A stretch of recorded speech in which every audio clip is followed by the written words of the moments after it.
Hi. I don't even know if I'm gonna put this video up. I'm coming to you from my bed. So I woke up this morning just incredibly inflamed and really nauseated. Like my mouth is all dry, everything. I just feel horrible. Like my whole body's in a lot of pain.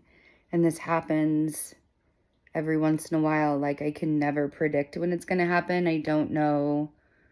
Like if I eat something or whatever, if it's going to happen, it just like starts to happen. And I get like this really weird eczema rash that like you can't really see because it's dark in here, but like I have this weird eczema rash that gets worse and worse. Like I'll probably be worse tomorrow.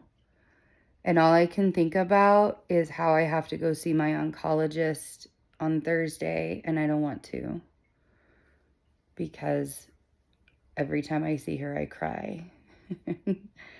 Every time I tell her of another like thing that's going on with me or pain that I have in my body or a rash or whatever I have, like I'm afraid to tell her about this rash because I've had a really hard time finding a general practitioner since we had to move. So like last year, it was exactly a year from right now, we were unlawfully evicted from our house in Cripple Creek, Colorado. And we were homeless for like 3 months. We had some really amazing friends and angels show up for us. And so I didn't have to sleep in a car while we were homeless. We were in Airbnbs and stuff, which was like way too expensive. And we went like straight through our savings and like everything. It was just horrible. And that is when this rash thing started last year. It was like last summer, this rash thing started. And I think stress like really brings it. I mean, it's very autoimmune, this bone marrow cancer. It's really autoimmune. And I talked about it in my like the symptoms video.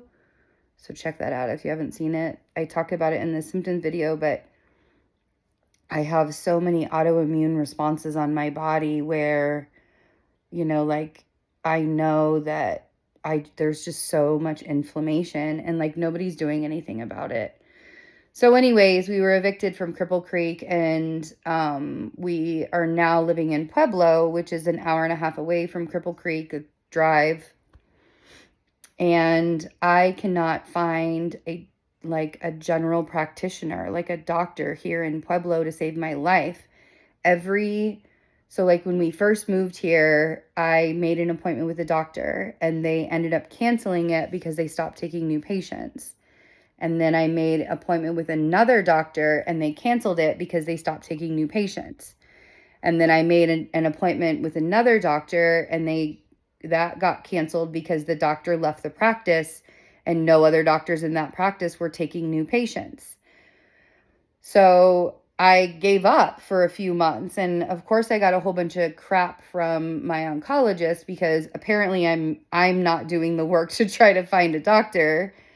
And so then I find out very recently that we have to fill out an application and actually apply to see a doctor. And I thought that maybe this was just for Medicaid patients, but it's for all patients because I didn't even tell them I was on Medicaid at first, and they were telling me I had to apply. So Henry and I have both applied to see a doctor, and we're waiting.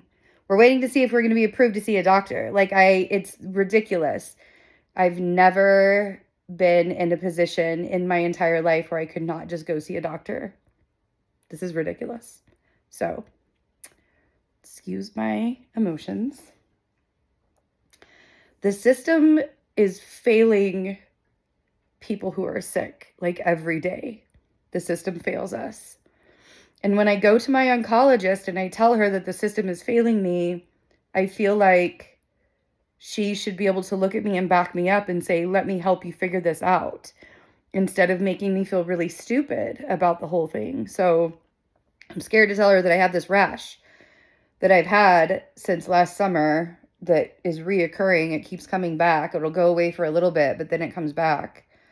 But I know that I have to see someone about it. Like, I know I have to go see a dermatologist or an allergist or something, and I can't get to that doctor unless I go through another doctor. Like, the red tape is insane. So, like, I shouldn't have to worry about that. It's really stupid to have to worry about something like that. So I'm just trying to, like, relax. Henry went and got me some, like, the oatmeal bath so I'm not so itchy. And I have to stop crying because my eyes are going to be so swollen from the eczema on my eyelids. Like, horrible. So I have to stop crying. But this is a day in the life, I guess. A day in the life with this disease and the journey that comes with it. And this is one of the reasons why I'm leaving. I'm going to New York because, I mean, it's one of the reasons why I came to Colorado, to get better medical care. And now I got to go somewhere else now. So that's the plan. I guess I'll see you guys later. I'll be in a better mood next time.